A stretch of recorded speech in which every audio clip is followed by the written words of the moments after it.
Introduction. Happy birthday, dear Rick. Happy birthday to you. Happy birthday to you. Happy birthday to you. We were 4 friends at birthday party.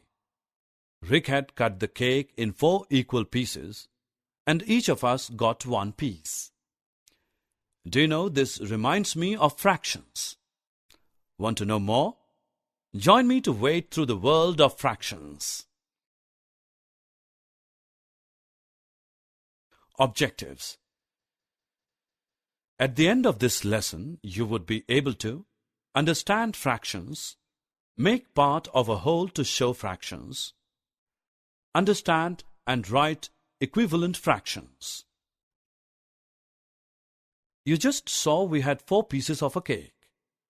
I ate 1 out of 4.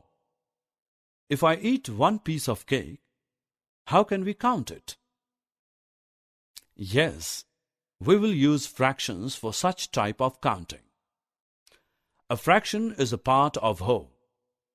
My eating of cake can be counted as 1 by 4 piece.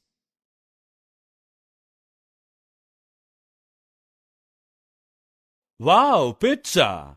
I like pizza very much. I like it too. Can you share this pizza with me? Yeah, sure. Let's divide the pizza into 2 equal pieces. This can be written as 1 by 2. We also want to eat pizza.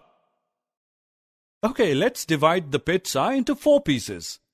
Each part of pizza is written as 1 by 4. Let us now study about equivalent fractions. Look at the rectangular boxes given below. In the first figure, 2 by 4 boxes are blue, while in the second figure, 4 by 8 boxes are blue. Observe carefully. The blue-colored parts of both the boxes are same. This means 2 by 4 must be same as 4 by 8. So, 2 by 4 and 4 by 8 are equivalent fractions.